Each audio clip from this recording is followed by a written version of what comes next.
आपने in between है ना, शायद, नॉट श्योर, इस तरह के कुछ वर्ड्स का यूज़ किया है, तो इस तरह के वर्ड्स का यूज़ नहीं करेंगे तो ज़्यादा बेटर रहेगा। अब मैं बस एक चीज़ आपको कहूँगा, कंटेंट नॉलेज, आप बेसिक्स पे काम करिए, ठीक है, ये बहुत वीक है, मैं ये कहूँगा। जैसे आपने शायद या इस तरीके से मैडम ने भी कहा, वहाँ आप, मेरा सजेशन है आपको ये कि पहले आप इस बात को स्वीकार करें कि मुझे ये नहीं आता। और जो आपने हैंडराइटिंग जो है अपनी यहाँ पर जो रखी है बायोडाटा में, उसको आप थोड़ा सा और इम्प्रूव कर लेंगे तो बेहतर होगा।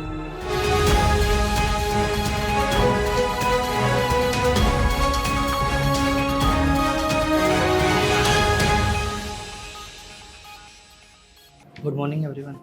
Very good morning. Good morning, Abhishek. Take a seat. Thank you. Abhishek, introduce yourself. Thank you so much for giving me this opportunity, ma'am. My name is Abhishek Gaur. I belong to Nagaur, but from last 8 years, I am living in Jaipur, Rajasthan. I did my schooling from State Board of Rajasthan. Then I did my graduation and B.Ed degree from Rajasthan also. My strengths are I am very adaptive, I am flexible in nature, and I can connect with students emotionally. That's all about me. Okay. Any two strength? Sir, I am adaptive in nature Okay. and I am emotional. Emotional. Yes. So being emotional would be your strength or weakness? Ma'am, I guess this is my strength because in teaching field we have to connect with the students. So I guess this is my strength. Alright, तो आप बच्चों से emotionally आपकी strength है connect करना, तो Yes. अगर आप बच्चों की ऑनलाइन क्लासेस लेंगे, suppose if you get a chance to take the online classes, Yes, ma'am. जैसे हमें कोविड में लेना पड़ा, Yes. तो आप उस वक्त बच्चों से कैसे इमोशनली अपनी स्ट्रेंथ को यूज करके बच्चों से इमोशनली कनेक्ट कर पाएंगे? मैम, इन ऑनलाइन क्लासेस वैसे फेस टू फेस इंटरेक्शन होता नहीं है, बट स्टिल लाइक अगर मेरी वो ऑफलाइन क्लासेस के बच्चे होंगे तो उनको विथ नेम से लाइक प्रोनाउंस करना, उनकी जो हिडन, लाइक फॉर एग्जांपल मैं मैथ्स की क्लास लेता हूँ, तो मैथ्स की क्लास में आई कैन से कि नवीन या फिर जो भी स्टूडेंट्स हैं मेरे, उनको पर्सनली अटैच करके ये वाला तुम कर सकते हो, ये तुम्हारी ये यहाँ पे स्ट्रॉन्ग पॉइंट है, उनको मैं पर्सनल ओपिनियंस दे सकता हूँ। ओके, जनरली मैथ्स के अंदर आप देखेंगे you find some students are very weak and some students Yes, are relatively stronger, Yes. and there is a notion that girls are usually weak in maths. So how far you agree with this notion or myth, we can say? Ma'am, this is very fine. Maths का phobia रहता है students में, specially girls students में रहता है। शायद society ने हमें इस टाइप से डेवलप कराया कि maths is a hard subject, but ये एक बेसिक नीड है। Like I am a TGT teacher, तो 10 तक मैथ्स सबको पढ़ना ही पड़ता है for the basic human needs. तो मैं क्या करूँगा, मैं उनकी जहाँ पे उनको प्रॉब्लम्स आ रही है 1-to-1 इंटरेक्शन करूँगा, किसी स्पेसिफिक टॉपिक्स में आ रही है या फिर सिर्फ फोबिया ही है, like they are good in maths, just कि वो मैथ्स के नाम से डर रहे हैं। ओके, मैथ्स के फोबिया की आपने बात की, तो Yes. मैथ्स का फोबिया ये जेनेटिक है या फिर सोशली इंड्यूस्ड है? मैम, मुझे लगता है सोशली इंड्यूस्ड है। जेनेटिकली कोई भी मैथ्स का फोबिया लेके नहीं आता। Okay, so there is no gender difference No. Male और फीमेल में। No. ओके, तो जैसा कि आपने फिजिक्स, केमिस्ट्री और मैथ्स भी पढ़ा है, तो suppose a person starts walking from a point A Yes, and ma'am. comes back to a point A after some time, after traveling. So what would be his or her displacement? Ma'am, displacement will be 0। Okay. Abhishek, yes sir. ये जो आपका classroom है, yes sir. इस classroom को use करते हुए आप बच्चों को कौन कौन से कॉन्सेप्ट पढ़ा सकते हैं? सर, मैं जैसे 3D फिगर्स होते हैं, ये क्लासरूम रेक्टेंगल फेसेस हैं, तो मैं क्यूबॉइड की स्ट्रक्चर बता सकता हूँ।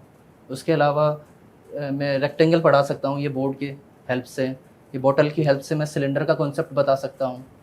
उसके अलावा सर स्ट्रेट लाइंस हो गया, और जैसे लाइट्स हैं तो मैं नंबर सिस्टम भी इंट्रोड्यूस कर सकता हूँ, like for students can you count the lights, can you count the end उसके अलावा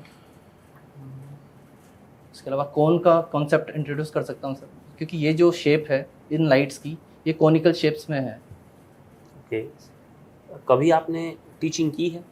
सर, मैंने ट्यूशन्स क्लासेस दी है, प्रोफेशनल टीचिंग नहीं करी। कोई बात नहीं। तो ट्यूशन क्लासेस में क्या आपका कभी कोई ऐसा एक्सपीरियंस रहा कि आपके आसपास जो चीज़ें हैं, जैसे आपने अभी खूबसूरती से ये एग्जांपल्स दिए, यस सर। कभी इन चीज़ों के को यूज़ करते हुए, एग्जांपल लेते हुए आपने बच्चों को कोई कॉन्सेप्ट क्लियर किया हो? यस सर, मैथमेटिक्स दो टाइप से होती है, एक इंडक्टिव एक डिडक्टिव। जब भी इंडक्टिव मेथड यूज़ करते हैं तो रियल लाइफ एग्जांपल से ही स्टार्ट करते हैं। डिडक्टिव मेथड में डायरेक्ट फार्मूला से चल सकते हैं। फॉर एग्जांपल जैसे अलजेब्रा पढ़ाना होता है तो अलजेब्रा में हम डिडक्टिव मेथड यूज़ करते हैं, ज़्यादा रियल लाइफ एग्जांपल्स होते नहीं हैं, बट ज्योमेट्री में काफ़ी रियल लाइफ एग्जांपल्स मिल जाते हैं। मैथमेटिक्स में ज़्यादा कौन सी अप्रोच चलती है, इंडक्टिव अप्रोच या डिडक्टिव अप्रोच? सर जो लोअर क्लासेज है उनमें इंडक्टिव ज़्यादा चलती है, क्योंकि बच्चे रिलेट नहीं कर पाते हैं। फिर जैसे वो प्रीवियस नॉलेज उनके पास हो जाता है, उसके बाद में डिडक्टिव अप्रोच, जैसे हायर क्लासेज है 9th 10th 11th 12th है, उनमें डिडक्टिव मेथड ज़्यादा चलता है। ओके, आपको लगता है कि जो आपका करिकुलम है 9th में स्पेशली, 10th में स्पेशली, ये बच्चों को कराने की ज़रूरत है? सर बिल्कुल ज़रूरत है। 9th में ही हम जो 3D शेप्स के बारे में 8th में इंट्रोड्यूस होता है और 9th में उसके एप्लीकेशंस देखते हैं। जैसे मान लीजिए मुझे जब याद आ रहा है कि एक एरोप्लेन जा रहा है, यस सर। उस एरोप्लेन की एक जो है परछाई ज़मीन के ऊपर आई, तो अब वो Yes, कह रहा है कि बताओ कितना एंगल बना। अब मैं तो ह्यूमैनिटीज़ में 11th में 12th में जाके ह्यूमैनिटीज़ की, मेरे तो ये चीज़ें कोई काम नहीं आ रही। तो आपको नहीं लगता कि क्या इतना ज़्यादा डीपली मैथ्स को 9th 10th में लेकर के जाना बच्चे के लिए ठीक नहीं है, या ठीक है? आपका क्या सर ओपिनियन? 9th 10th के हिसाब से मुझे लगता है मैथ्स ठीक है। जैसे हाइट एंड डिस्टेंस का चैप्टर है, उसमें फॉर एग्जांपल बच्चे कुतुब मीनार घूमने गए, है ना, और बच्चे ने पूछा कि सर कुतुब मीनार की हाइट क्या है, तो कुतुब मीनार की हाइट के लिए वो क्या यूज़ कर सकते हैं, जो बेस से उनकी डिस्टेंस है और जो वो टॉप पे देख रहे हैं उस एंगल के यूज़ करके वो कुतुब मीनार की हाइट नाप सकते हैं। इसके अलावा वो ट्रेन में चल रहे हैं तो जो स्पीड जैसे फिनोमिना है वो कैलकुलेट कर सकते हैं। फॉर एग्जांपल फिजिक्स में हम यूज़ करते हैं रिलेटिव वेलोसिटी, कि जो साथ वाली ट्रेन है वो 20 km/h की स्पीड से चल रही है, आपकी ट्रेन 40 km/h की स्पीड से चल रही है, तो जो रिलेटिव क्या डिफरेंस होगा उस हिसाब से काफ़ी रिलेट कर सकते हैं। होगा क्या उससे? मान लीजिए मुझे पता चल गया कि सर- वो ट्रेन का डिफरेंस कितना सर है, मैं उससे एक और क्या हुआ? एग्जांपल देने का ट्राई करूँगा ओके, कि कोई किसान है, फार्मर है, उसे मैथ्स का ज्ञान नहीं है ना, उसे एक टैंकर बनवाना है अपने खेत के लिए, ठीक है। टैंकर बनाने के लिए उसे सिलेंडर का जो यूज़ है उसमें कितनी कैपेसिटी होगी, अगर उसे उसको पेंट करना होगा टैंकर को तो कितना सरफेस एरिया, कितना पेंट लगेगा, ये सारी चीज़ें अगर उसका बच्चा पढ़ा हुआ है तो वो बता पाएगा। ऐसे तो उसे पता नहीं लगेगा कितनी इसमें चीज़ें यूज़ होने वाली है। तो मैथ्स से चीज़ें कन्वीनियंट हो सकती है, इजी हो सकती है। और सर जैसे परसेंटेज पढ़ते हैं, प्रॉफिट एंड लॉस पढ़ते हैं, ये तो सर जनरल यूज़ में आप भी करते हैं, सभी करते हैं, चाहे ह्यूमैनिटीज़ का हो, वो भी बैंक अकाउंट खुलवाने जाता है तो उसे कितना इंटरेस्ट मिलने वाला है, या अगर कहीं कंपाउंड इंटरेस्ट का है कॉन्सेप्ट, अभी भी मुझे लगता है कि ह्यूमैनिटीज़ के जो स्टूडेंट्स हैं तो वो कंपाउंड इंटरेस्ट में थोड़ा सा अटक जाते हैं।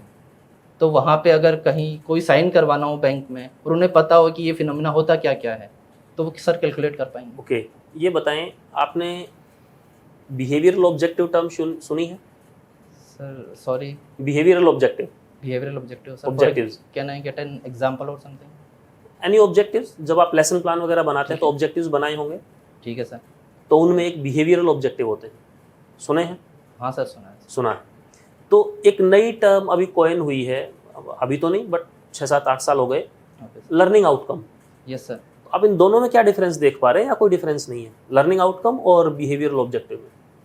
सर लर्निंग आउटकम जैसे हम समेटिव असेसमेंट से एनालाइज करते हैं, समेटिव असेसमेंट और फॉर्मेटिव असेसमेंट से, कि टेस्ट लिया उसके बाद में क्या बच्चों ने, जैसे मैंने ट्राइंगल पढ़ाया, ट्राइंगल में अगर बच्चों को उसका एरिया निकालना आ गया तो वो हो गया इसका लर्निंग आउटकम, कि बच्चों को ट्राइंगल की शेप का पता है कि ट्राइंगल ऐसा होता है और इसका एरिया निकाल सकते हैं। उसके अलावा अगर वो रियल लाइफ से कनेक्ट करते हैं वो उनके बिहेवियरल ऑब्जेक्ट होंगे, कि ये ट्राइंगुलर शेप है, ये रेक्टेंगल शेप है, तो वो शायद बिहेवियरल ऑब्जेक्टिव होंगे शायद।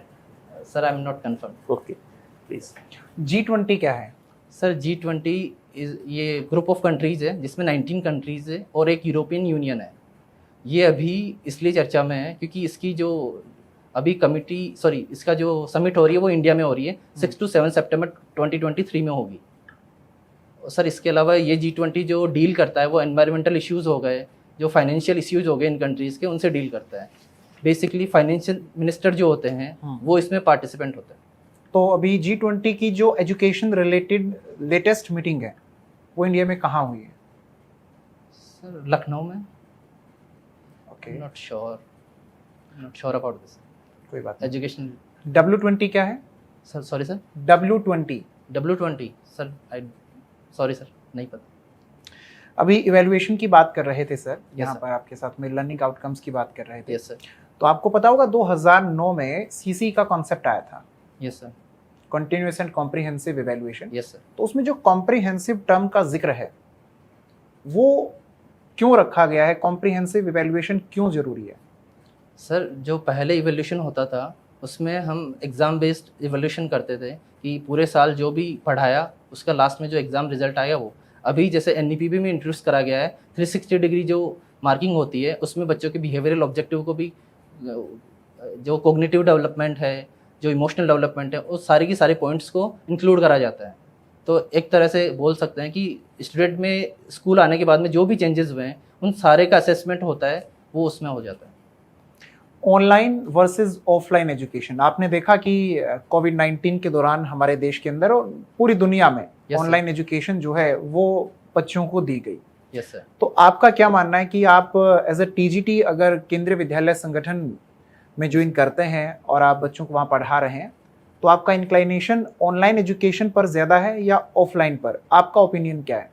सर जैसे मेरी स्कूलिंग जब हुई थी, जब पूरी ऑफलाइन स्कूलिंग हुई थी तो हमें काफ़ी इंटरेक्टिव लगता था। हम अपने फ्रेंड से भी बात कर सकते थे, कोई टॉपिक समझ में नहीं आ रहा तो हम अपने फ्रेंड से पूछ लेते थे। लेकिन ऑनलाइन में सर ये पॉसिबल होता नहीं है, बट स्टिल अगर कोई ऑप्शन नहीं तो ऑनलाइन तो बेस्ट है ही। जैसे कोविड के टाइम ऑफलाइन पॉसिबल ही नहीं था तो ऑनलाइन काफ़ी अच्छा कन्वीनियंट निकल के आया था। और अभी काफ़ी नए नए इन्वेंशंस भी हो रहे हैं जिसमें लाइव बच्चों के फीडबैक भी आ रहे हैं। तो सर ये काफ़ी सही है और फ्यूचर में ये और ज़्यादा अगर अच्छा हो पाए तो सही रहेगा मेरे साथ। नहीं, अभी समझ में नहीं आया किसी बच्चे को, वो अपने किसी फ्रेंड से पूछ सकता है, जो उसका पीयर ग्रुप है उसके साथ वो डिस्कस कर सकता है। Yes sir.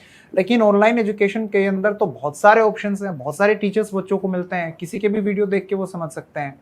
तो ऑनलाइन एजुकेशन के अंदर कंटेंट की तो कमी नहीं है अभिषेक? सर कंटेंट की बिल्कुल कमी नहीं है, सिर्फ पर्सनल अप्रोच की कमी लगती है सर मुझे। अच्छा। जो जैसे मेरे टीचर है मैथ्स के, मैं उनसे ज़्यादा कन्वीनियंट हो पाऊँगा मेरे डाउट्स पूछने के लिए, जिनसे मैं डेली मिलता हूँ, डेली देखता हूँ, ना कि किसी रैंडम यूट्यूब वीडियो मैंने उठाई और फिर मैंने, जो TGT स्टूडेंट्स की बात कर रहा हूँ सर, जो हायर क्लास के बच्चे हैं वो तो काफ़ी कन्वीनियंट होते हैं, वो कहीं से भी डेटा ऑब्जर्व करने के लिए रेडी रहते हैं। लेकिन जो छोटे बच्चे रहते हैं वो आई थिंक पर्सनल अप्रोच ज़्यादा प्रेफर करते हैं। आप एज अ TGT वर्क करेंगे और TGT पोस्ट पर जब आप काम करेंगे तो आप देखेंगे कि आपके पास जो स्टूडेंट्स का ग्रुप है यस सर। वो एडोलसेंस हैं, यस सर। और आपकी क्लास के अंदर कोई बच्चा है जिसे ADHD है, यस सर। तो आप ऐसे बच्चे को कैसे टीच करेंगे, कैसे उसे कंट्रोल करेंगे? क्या आपकी स्ट्रेटजी रहेंगी ऐसे बच्चों के लिए? सर KVS में हमारे पास जैसे साइकोलॉजिस्ट होते हैं पैनल में, तो मैं सर उनसे कोऑर्डिनेट करूँगा और उसका जो उसके शायद स्पेशल रेमेडियल क्लासेस अरेंज करवा दूंगा। ADHD में बच्चा काफ़ी हाइपर एक्टिव रहता है तो उसे एक्स्ट्रा अगर रेमेडियल टीचिंग की ज़रूरत हो या फिर उसे किसी ऐसे बच्चे के पास बैठाऊं जो काफ़ी कन्वीनियंट हो और उसे समझाने में हेल्प करे कई टॉपिक्स, सर ये मैं कर सकता हूँ। फिर भी अगर उसे हेल्प की ज़रूरत हो तो सर जो साइकोलॉजिस्ट लाइक है, जो भी साइकोलॉजिस्ट बोलेंगे मुझे उससे कोऑर्डिनेट करूँगा। ठीक है अभिषेक, ज्योमेट्री यस सर। आपको भी आता होगा? Yes sir. तो आप जियो बोर्ड के बारे में जानते हैं? जियो बोर्ड। यस सर, मैंने ये सुनी है टर्म जियो बोर्ड। तो क्या होता है जियो बोर्ड?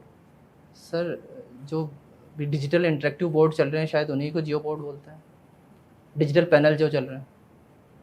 ठीक है अभिषेक, आपने अपने बायोडाटा में जिक्र किया है कि आपने रीट का एग्जाम जो है वो पास किया है। Yes sir. जो कि राजस्थान का होता है, आप राजस्थान के ही रहने वाले हैं जैसा Yes, कि हम आपका एड्रेस देख पा रहे हैं। Yes sir.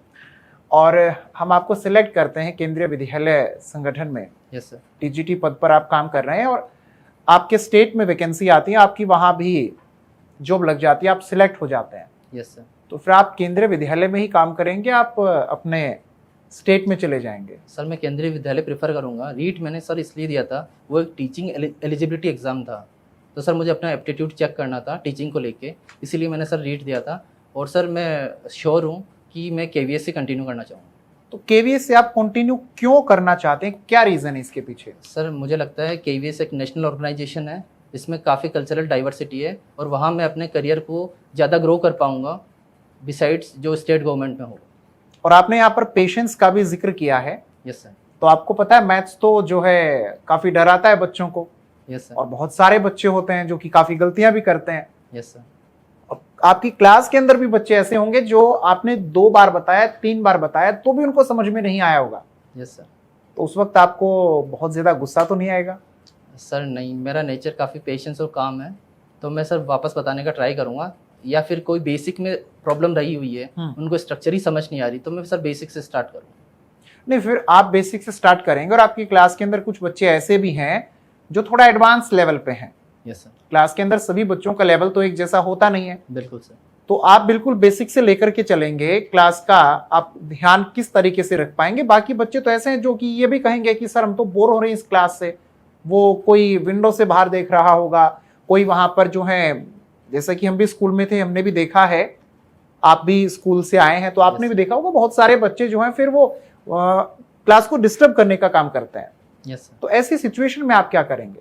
सर लॉट्स दे सकते हैं, जो हॉट्स देख सकते हैं, हायर ऑर्डर थिंकिंग सॉल्यूशंस जो होते हैं, जैसे जो अच्छे बच्चे हैं उनको हाई इंटरेक्टिव क्वेश्चंस दे सकते हैं। लाइक उनकी एनर्जी उन क्वेश्चंस में लगी रहेगी, और जो बाकी जो बच्चे रहेंगे जिनको नहीं समझ में आया है या फिर जो थोड़ी मैथ्स में थोड़ा कम रुचि रखते हैं, उनके लिए फिर क्लास कंटिन्यू कर सकते हैं सर। और जैसे ही वो बच्चे जो हायर ऑर्डर वाले हैं उन्होंने कंटिन्यू कर लिया, अपना कंप्लीट वर्क कर लिया, फिर पूरी क्लास को वो फिनोमेना बता सकते हैं सर। तो इससे पूरी क्लास का एनरिचमेंट हो जाएगा। आपका फेवरेट सब्जेक्ट क्या है? Sir mathematics. आरबीआई की full form? Sir reserve bank of India. हमारे देश के अंदर कितने नेशनलाइज्ड बैंक हैं अभी? सर अभी सर आरबीआई के अंडर आते हैं, पीएनबी हो गया, एसबीआई हो गया, उसके अलावा एक वन मोर है सर, 2 ही याद आ रहे हैं अभी। केवीएस कमिश्नर कौन है? Sir Shrimati Nidhi Pandey. Thank you Abhishek. Abhishek, जैसा कि आपने बताया कि केवीएस के अंदर कल्चरल डाइवर्सिटी है, इसलिए आप वहाँ पर वर्क करना पसंद करेंगे, बट कभी कभी डाइवर्सिटी की वजह से डिस्क्रिमिनेशन भी होता है। क्या आप इस बात से अग्री करते हैं? सर बिल्कुल मैम। कैसे, किस तरह से डिस्क्रिमिनेशन होता है? फॉर एग्जांपल केरला से बच्चे हैं, ओके, वो अगर उनके फादर का ट्रांसफर राजस्थान हो जाता है, राजस्थान में यहाँ पे हिंदी बोलने वाले ज़्यादा है, उनको हिंदी समझ में नहीं आती, तो ये पॉसिबल हो सकता है वहाँ पे कि वहाँ पे उनकी बुलिंग भी हो, तो वहाँ पे एज ए टीचर हमें उनकी काउंसलिंग करनी पड़ेगी मैम। ओके, तो वहाँ पर जो डिस्क्रिमिनेशन होगा बच्चों के साथ में, तो आप उसको किस तरह से हैंडल करेंगे? अपने ही लेवल पर हैंडल करेंगे या किसी कमेटी के पास जाएंगे तो किस कमेटी के पास जाएंगे? सबसे पहले तो मैं अपने लेवल पे हैंडल करने का ट्राई करूँगा, या फिर मेरे जो भी साथी टीचर रहेंगे उनकी हेल्प से मैं ट्राई करूँगा। फिर भी अगर मुझसे कोऑर्डिनेशन नहीं हो रहा सर, फिर मैं प्रिंसिपल की हेल्प लूँगा। ओके, तो आपको ये नहीं लगता कि बहुत सारी चीज़ें ऐसी हैं जो टीचिंग के अलावा आपको एक इतना कल्चरल, आपको एक एनवायरनमेंट मिलेगा, उसके अंदर आपको मैनेज करनी पड़ेगी, तो आपके लिए राजस्थान में ही रहकर जॉब करना ज़्यादा बेटर है बजाय कि आप एक इस तरह के एनवायरनमेंट में वर्क करें? मैम मैं जैसे बचपन से 8th क्लास से मैं बाहर रहा हूँ, फैमिली से दूर रहा हूँ। ओके, तो 8 से लेके अभी तक शायद 10-12 साल हो गए मैं हॉस्टल्स में ही रहा हूँ। तो मुझे अडेप्टिव होना, फ्लेक्सिबल होना पसंद है। ऊपर से मेरी मैम मेन हॉबी मेरी ट्रैवलिंग है, काफ़ी जगह मैं घूम भी चुका हूँ और मुझे काफ़ी पसंद है मैम इंडिया को एक्सप्लोर करना, उसकी नई नई चीज़ें सीखना। तो मुझे लगता है मैम केवीएस ज़्यादा। तो आप केवीएस इंडिया को एक्सप्लोर करने के लिए ज्वाइन करना चाहते हैं? नॉट मैम, उनकी जो जैसे कल्चरल डाइवर्सिटी की आपने बात करी, तो कहीं एक जगह 3 दिन घूमने से वहाँ का पता नहीं चल सकता है। जैसे अगर मैं बिहार जाऊँ और मैं वहाँ का फेमस फूड खा लूँ, तो ये तो नहीं होगा कि मैंने बिहार पूरा एक्सप्लोर कर लिया। उसी के अलावा अगर बिहार के बच्चे आए, वो मेरे साथ डेली इंटरेक्ट कर रहे हैं, उनकी नई लैंग्वेज में सीख सकता हूँ, उनके वहाँ पे जो त्यौहार मनते हैं वो मैं सीख सकता हूँ। तो उसके लिए मुझे लगता है मैम कि केवीएस सबसे अच्छा प्लेटफॉर्म है। ओके, राजस्थान से आप बिलोंग करते हैं, राजस्थान की ऑफिशियल लैंग्वेज क्या है? Ma'am official language like Haryana की हिंदी है, तो इस तरह से राजस्थान की ऑफिशियल लैंग्वेज हिंदी है। ओके, मैथमेटिक्स आपका सब्जेक्ट है, आप कुछ ग्रेट मैथमेटिशियंस के नाम बता पाएंगे मुझे? यस मैम, बताइए। हमने इंडियन मैथमेटिशियन हुए थे श्रीनिवास रामानुजन। ओके, उसके अलावा एंशिएंट टाइम में आर्यभट्ट, भास्कर 1, भास्कर 2, ब्रह्मगुप्त। और अगर इंटरनेशनल मैथमेटिशियंस की बात करें तो न्यूटन सर हो गए, आइंस्टाइन सर हो गए। ओके, और मैम पाइथागोरस। जो मैथमेटिक्स का एवोल्यूशन है वो किस तरह से हुआ, उसकी जर्नी कहाँ से स्टार्ट हुई, उसके बारे में थोड़ा बताएंगे? Yes ma'am. हाँ मैम जी। सबसे पहले मैथमेटिशियंस ग्रीक लोगों की देन मानी जाती है। उन्होंने ज्योमेट्री से स्टार्ट करा, उसके बाद में यूरोपियन में जो अलजेब्रा का कॉन्सेप्ट आया, और अपने इंडिया में जैसे आर्यभट्ट सर ने जीरो दिया था। ओके। तो ये अलग अलग जगह से फॉर्मेशन हुआ मैम, मेनली ग्रीक से माना जाता है। ग्रीक से, इसकी रूट्स जो है वो ग्रीक से मानी जाती हैं, आप कह जो सकते हैं। यूक्लिड करके एक साइंटिस्ट थे मैम, मैथमेटिशियंस थे, तो उन्होंने सबसे पहले एलिमेंट्स नाम की एक बुक लिखी थी, जिसमें उन्होंने मैथमेटिक्स की काफ़ी थ्योरम्स को एक बुक में पहली बार ऑर्गेनाइज करा था। तो उन्हीं को ज्योमेट्री का एक तरह से पिता मान सकते, फादर ऑफ ज्योमेट्री। कोई एक आप ऐसी बुक मुझे बता सकते हैं जो नॉर्मली एक एवरेज स्टूडेंट है, या हम कह सकते हैं एक नॉर्मल पर्सन है, जिसको मैथ्स की समझ होनी चाहिए, because maths is a part of life, जो कि सभी को आना चाहिए। हम नॉर्मली दुकान पर भी जाते हैं, शॉपिंग करने जाते हैं, कहीं पर भी मैथ्स की वहाँ भी ज़रूरत होती है। तो क्या आप मुझे किसी एक ऐसी बुक का नाम बता सकते हैं which should be red and known and understood by everyone? Ma'am basic book. Basic ma'am मेरे दिमाग में अभी आ रहा है सर, आइंस्टाइन सर की थ्योरी ऑफ रिलेटिविटी है, इसमें एक काफ़ी, कॉमन मैन के लिए, जिसमें मैथ्स इंक्लूड हो। कॉमन मैन को मैथमेटिकल कॉन्सेप्ट सिखाने के लिए कोई एक ऐसी बेसिक बुक आप मुझे बता सकते हैं? मैम बेसिक बुक्स तो जैसे मैथ सिखाने के लिए एनसीईआरटीज ही है अपने। ओके।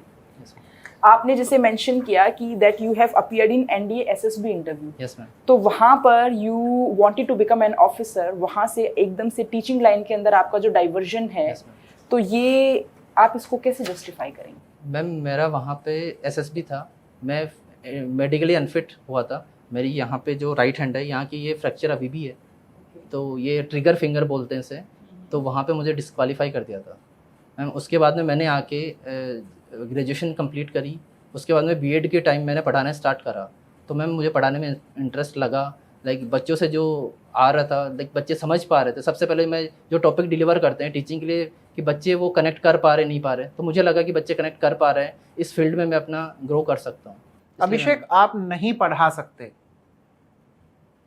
आपने कहा कि अभी आपकी जो फिंगर है उसमें दिक्कत है। Yes sir.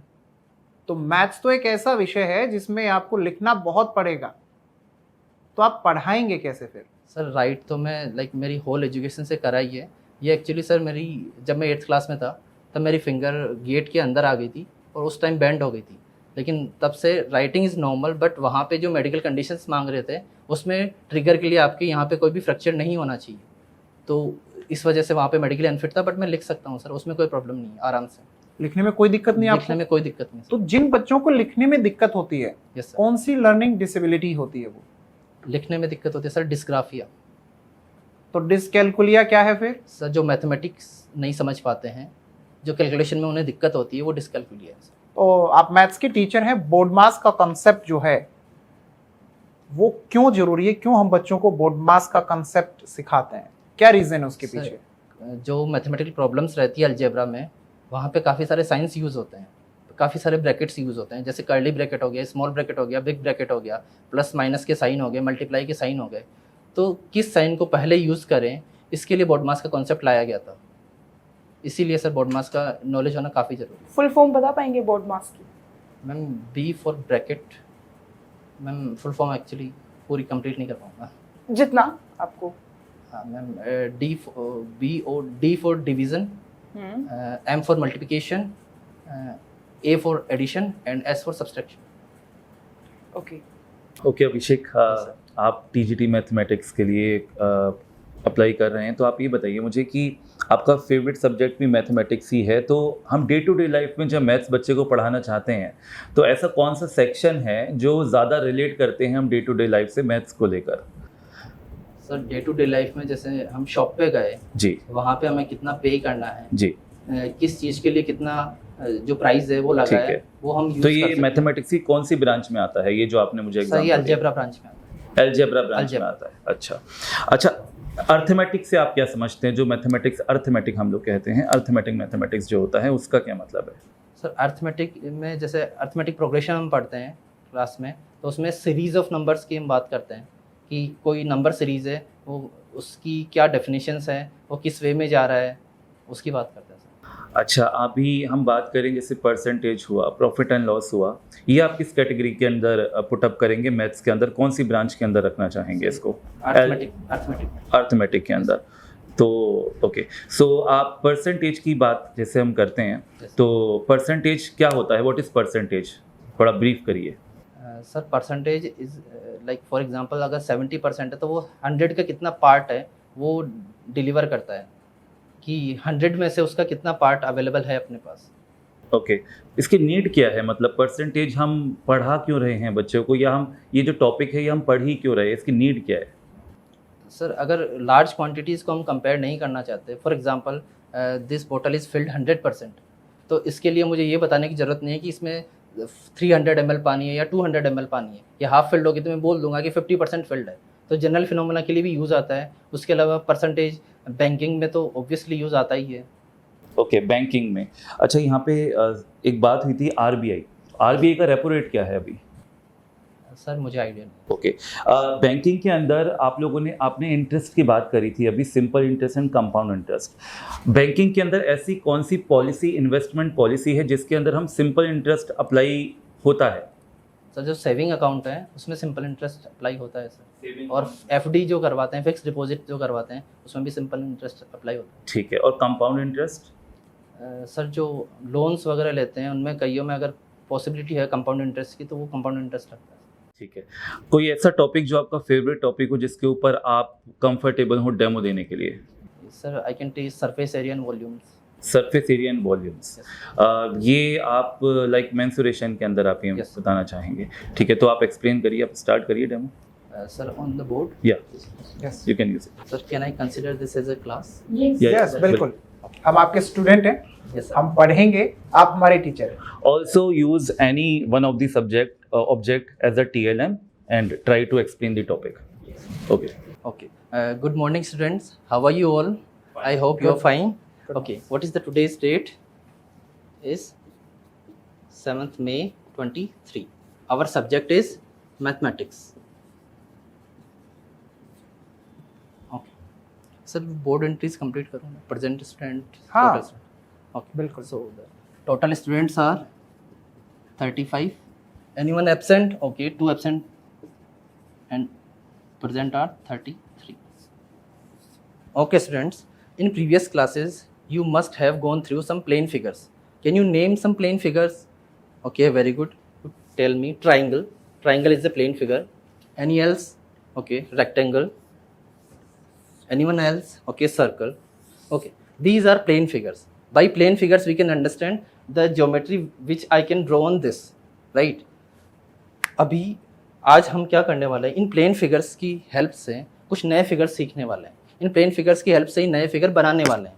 वो कैसे कैसे बना सकते हैं? सबसे पहले ट्राइंगल्स में आपने राइट एंगल ट्राइंगल पढ़ा होगा, करेक्ट? रेक्टेंगल्स आपने पढ़े होंगे। मैं थोड़े बहुत रेक्टेंगल्स यहाँ पे बना लेता हूँ।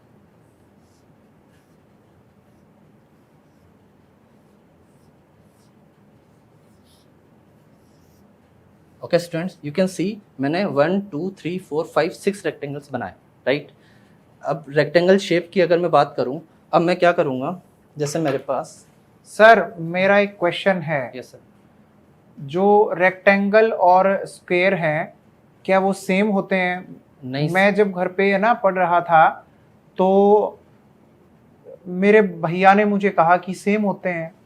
ओके मैं आपको बताता हूँ। जैसे ये कार्ड है, ये रेक्टेंगल शेप होता है, ठीक है? जैसे ये इसकी लेंथ हो गई, ये इसकी ब्रेड्थ हो गई। जो स्फेयर होता है, आप क्रिकेट खेलते हो, वहाँ पे जो बॉल होती है वो स्फेयर शेप की होती है, ठीक है? लेकिन सर- बॉल स्फेयर शेप की होगी। लेकिन सर इसमें तो विड्थ भी सर अगर इसकी विड्थ को नेग्जिबल माने, इसकी काफ़ी कम विड्थ है। अगर मैं लेकिन यहाँ पे है बनाना ना। चाहूँ, कम है, लेकिन हाँ। है तो सही। सर बिल्कुल, अगर मैं सिर्फ ये फेस दिखाता हूँ तो इस फेस में ये अपने पास लेंथ हो गई, ये ब्रेड्थ हो गई। वैसे ये जो शेप है सारी की सारी जो रियल लाइफ में एग्जिस्ट करेगी वो 3D शेप्स एग्जिस्ट करेगी, और जो यहाँ पे प्लेन फिगर बनाते हैं वो 2D फिगर्स होंगे। रियल लाइफ एग्जांपल्स तो हमेशा 3D के ही होंगे, बट हम एग्ज्यूम कर सकते हैं कि ये 2D फिगर्स हैं। अच्छा अभिषेक, ये जो आपने प्लेन वर्ड आप यूज़ कर रहे हैं, ये प्लेन, ये लिमिटेशन है इसकी कुछ, है ये इन्फिनिट तक जाता है? ये जो प्लेन है सर कोई लिमिटेशन नहीं। ये इन्फिनिट तक जाता है। Okay, continue. ओके, तो जैसे हम ये वाला फिगर देख सकते हैं, इसमें मैंने क्या किया, ये जो दोनों सरफेसेस हैं इनको मैंने उठा के ऐसे मिलाया। फॉर एग्जांपल मैं आपको करके दिखाता हूँ। मेरे पास ये 3 रेक्टेंगल हैं, 3 रेक्टेंगल से मैं ये जो साइड वाले हैं मैं इनको उठा के ऐसे कर रहा हूँ, राइट। और ये यहाँ से ये भी पंच कर रहा हूँ यहाँ पे, तो ये क्या हो जाएगा, देखो ये बन जाएगी साइड्स।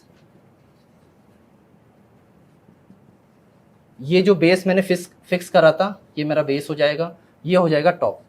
क्या करूँगा मैं, इसको पूरा कंप्लीट फोल्ड कर रहा हूँ, और जैसे बॉक्स टाइप स्ट्रक्चर है, जैसे हमने रूम की स्ट्रक्चर है वो भी आप देख सकते हो, वो क्यूबॉइड स्ट्रक्चर है। तो ये जो स्ट्रक्चर फॉर्म होती है, मैंने अभी जो वर्ड बोला वो क्यूबॉइड स्ट्रक्चर फॉर्म होती है। इस क्यूबॉइड स्ट्रक्चर को अगर मैं बनाना चाहूँ 2D प्लेन पे तो वो कैसे बनेगा वो देखना। क्या किया हमने, ये सारी प्लेन्स को फोल्ड कर दिया, फोल्ड करने के बाद जो स्ट्रक्चर बनी उस स्ट्रक्चर को हम बोल रहे हैं क्यूबॉइड, राइट। तो क्यूबॉइड स्ट्रक्चर को अगर मैं बनाना चाहूँ तो ये किससे बना था, अभी अब हमने डिस्क्राइब करा था, ये बना था 6 रेक्टेंगल प्लेन से, जिसमें एक टॉप था, एक बॉटम था और 4 साइड्स थी। इसका हम क्या क्या निकाल सकते हैं, इस जैसे हम रेक्टेंगल में एरिया निकालते थे, पेरीमीटर निकालते थे, यहाँ पे भी 2 फिनोमेना यूज़ कर सकते हैं। एक इसका कर्व सरफेस एरिया निकाल सकते हैं, एक इसका टोटल सरफेस एरिया निकाल सकते हैं। कर्व सरफेस एरिया क्या होता है, फॉर एग्जांपल ये रूम है, इस रूम की अगर मैं सारी साइड्स को पेंट करना चाहूँ तो वो हो जाएगा मेरा कर्व सरफेस एरिया, और अगर मैं टॉप और बॉटम को भी पेंट करना चाहूँ वो हो जाएगा कंप्लीट टोटल सरफेस एरिया। तो इसके 2 फॉर्मूले होते हैं बच्चों। जो फर्स्ट फॉर्मूला होता है, जैसे मैंने CA से बोला, कर्व सरफेस एरिया, वो हो जाता है 2 times L + B × H। L, B और H क्या है, L for length, B for breadth और H फॉर हाइट। लाइक जो ये हाइट है वो H से डिनोट करेंगे, जो लेंथ है वो L से और ये B से, ठीक है। अगर TSA की बात करूँ मैं, जो टोटल सरफेस एरिया होता है वो हो जाएगा 2 टाइम्स LB + BH + HL। इसके अलावा बच्चों जो 3D फिगर्स होते हैं उनमें वॉल्यूम का भी कॉन्सेप्ट आता है। वॉल्यूम का कॉन्सेप्ट से आप क्या समझते हैं कि यहाँ पे जितनी भी एयर है, जितना भी स्पेस ये कवर कर रहा है वो वॉल्यूम का फिनोमेना होता है। और वॉल्यूम के लिए भी यहाँ पे एक टर्म यूज़ होती है, मैं एक और फॉर्मूला लिख देता हूँ यहाँ पे,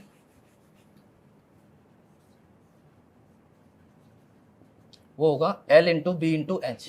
लेंथ, ब्रेथ और हाइट तीनों को मल्टीप्लाई करेंगे और वॉल्यूम मिल जाएगा। ये हमने क्या करा, रेक्टेंगल से ही एक 3D शेप बनाया जिसका नाम था क्यूबॉइड। अब आपने स्क्वायर भी सुना होगा, अगर मैं यहाँ पे स्क्वायर यूज़ में लेता तो यहाँ पे क्यूब बन जाता, और ये जो फॉर्मूला है उसी के हिसाब से अलग अलग चीज़ें बन जाती। ओके अभिषेक, डन। आप ये बताइए, अभी आपने स्क्वायर एंड रेक्टेंगल के बारे में भी बताया, सर ने अभी डिस्कस किया था कि उन्होंने पढ़ा हुआ है कि स्क्वायर भी और रेक्टेंगल भी एक ही होता है, तो आपने कहा कि नहीं अलग अलग होते हैं। यस रेक्टेंगल की प्रॉपर्टीज बताइए, रेक्टेंगल की क्या क्या प्रॉपर्टीज होती हैं। सर, रेक्टेंगल मैं दोनों बना लेता हूँ। जी बिल्कुल।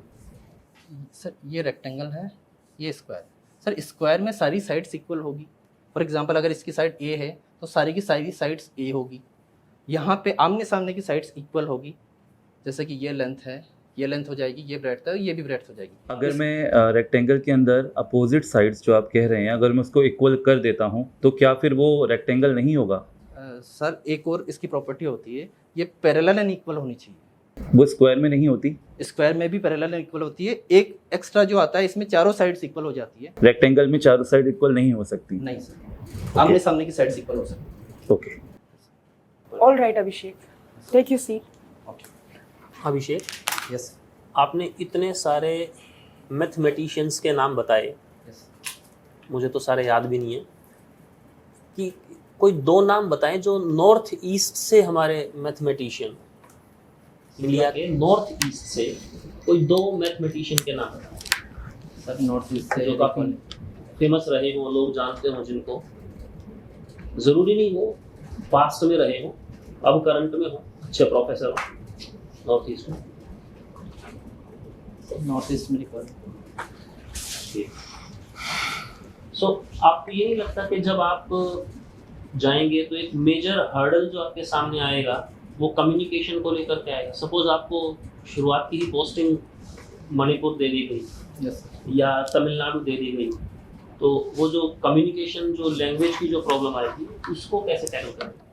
सर KVS में अगर मुझे कर्नाटका या फिर आप नॉर्थ ईस्ट की बात कर रहे हो वहाँ पोस्टिंग मिलती है, तो फर्स्ट ऑफ ऑल ये कंपलसरी नहीं है कि वहाँ पे कर्नाटका के ही बच्चे हो या नॉर्थ, वो ऑल ओवर इंडिया से बच्चे रहेंगे। तो अगर मुझे राजस्थान में भी पोस्टिंग मिलती है तो भी मुझे ये सेम सिचुएशन हैंडल करनी पड़ेगी। तो सर मैं मैथ्स की टर्मिनोलॉजी के बारे में काफ़ी श्योर हूँ कि मैं बाइलिंगुअल हो सकता हूँ, हिंदी और इंग्लिश दोनों में मैथ्स की टर्मिनोलॉजी को आराम से एक्सप्लेन कर सकता हूँ। एंड सर मैं अडेप्टिव हूँ, मैं जो भी नई लैंग्वेजेस होगी वो ट्राई करूँगा सीखने का और बच्चों को और बेटर डिलीवर कर पाऊँ। ये जो आप बात बोल रहे हैं अभी, यस सर। कम्युनिकेशन वाली, लैंग्वेज वाली, क्या इस मामले में हमारी NEP 2020 ने कुछ कहा है? सर बिल्कुल कहा है, जो प्रिपरेटरी स्टेज में उसमें मातृभाषा में जो लोकल लैंग्वेज है उसी में पढ़ाया जाएगा, ऐसा है। उसके अलावा जो मिडिल लेवल है उस मिडिल लेवल में एक एक्स्ट्रा लैंग्वेज इंट्रोड्यूस करी जाएगी, जैसे इंग्लिश कर सकते हैं। और अपर क्लासेस में तो एक फॉरेन लैंग्वेज का भी कॉन्सेप्ट है, जैसे फ्रेंच भी कोई सीखना चाहे, स्पेनिश भी कोई सीखना चाहे। तो लोकल लैंग्वेज में आपको सीखने में टाइम लगेगा, तब तक तो आपको नहीं लगता काफ़ी सारा टाइम तो बच्चों का वेस्ट हो जाएगा? जब तक आप सीखेंगे लोकल लैंग्वेज, बच्चों को लोकल लैंग्वेज में पढ़ाएंगे। सपोज देयर आर किड्स जिनको हिंदी इंग्लिश सही तरह से नहीं आती हैं, तो उनको आप कैसे डिलीवर कर पाएंगे? मैम जैसे KVS में 5th क्लास तक अगर लोकल लैंग्वेज में पढ़ाते हैं मैम, मैं TGT अगर हैंडल करता हूँ, इन केस उनकी कोई कमी रहेगा ही होगी, तो जैसे हिंदी और इंग्लिश के सब्जेक्ट एक्सपर्ट होंगे, मैं उनके कोऑर्डिनेशन से मैम उनकी हेल्प करूँगा और ट्राई करूँगा एटलीस्ट मैथ्स की जो टर्मिनोलॉजी है वो उनको समझ में आए। ओके।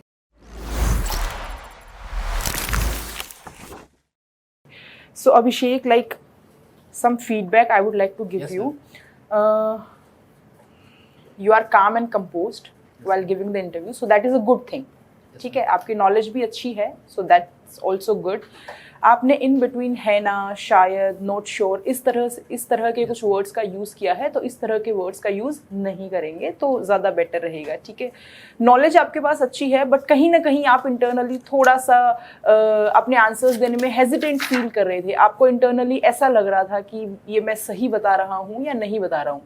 तो आप जो भी बता रहे हैं उसको एक कॉन्फिडेंस के साथ में बताइए। ठीक है, अगली बात, जब आप डेमो टीचिंग कर रहे थे तो सर ने आपसे पूछा कि रेक्टेंगल और स्क्वायर के बीच में क्या डिफरेंस होता है?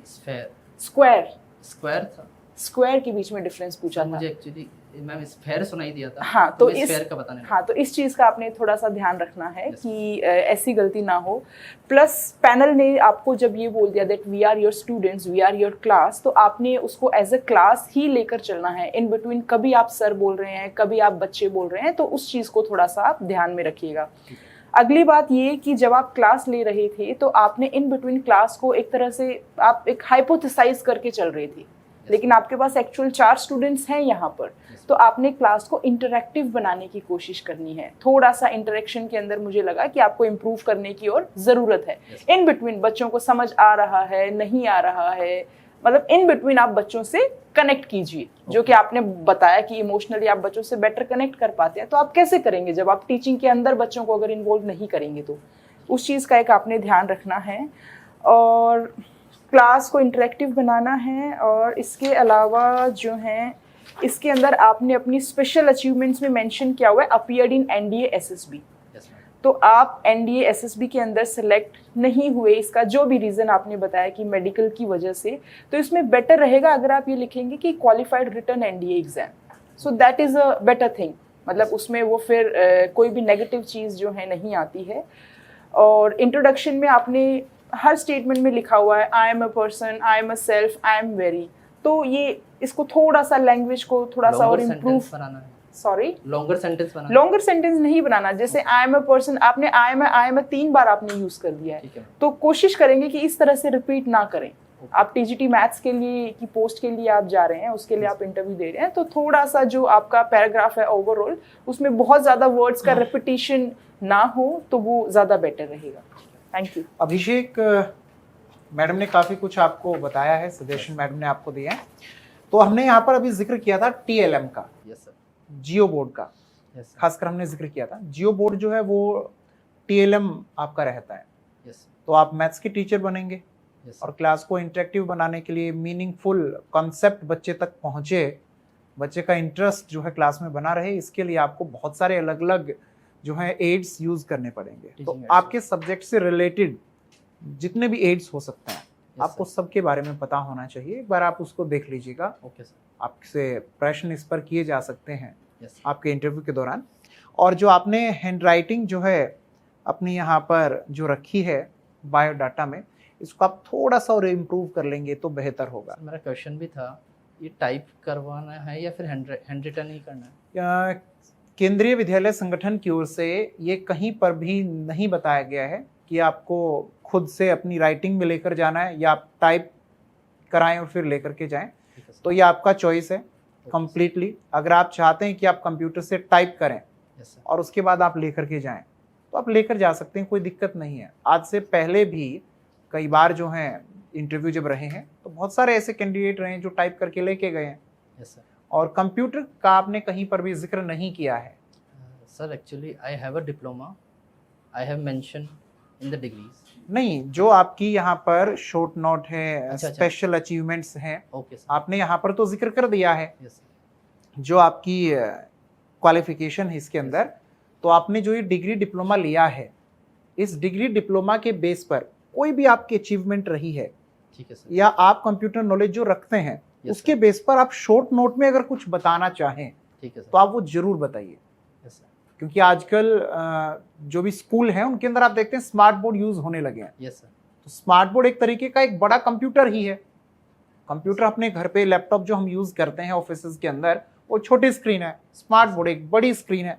Yes sir. सारे के सारे फंक्शन सेटिंग्स तो उनकी वही रहती हैं लगभग। Yes sir.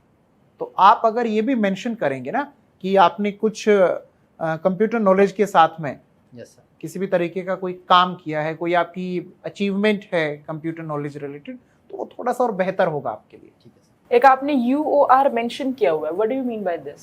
Ma'am this is a university name, university of Rajasthan. तो ये आप पूरा लिखेंगे तो ज़्यादा बेटर होगा, ऐसे शॉर्ट फॉर्म मत यूज़ कीजिए।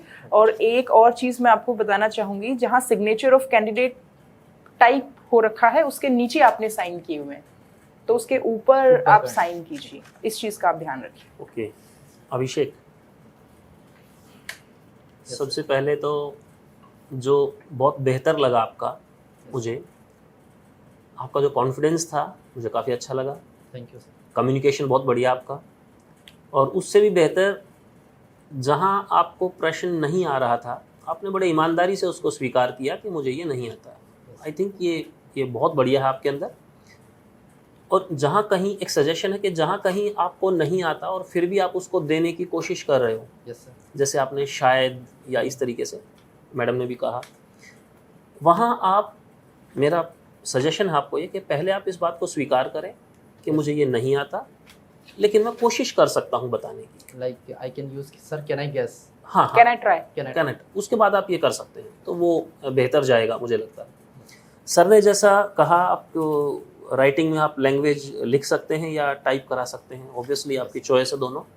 बट अगर मेरा ओपिनियन मानेंगे तो हैंड राइटिंग में दीजिएगा, ठीक है सर। क्योंकि अगर हैंड राइटिंग आप अच्छी लिखेंगे, साफ लिखेंगे, तो काफ़ी कुछ चीज़ें आपके बारे में बिना कहे आपकी हैंड राइटिंग बता देती है।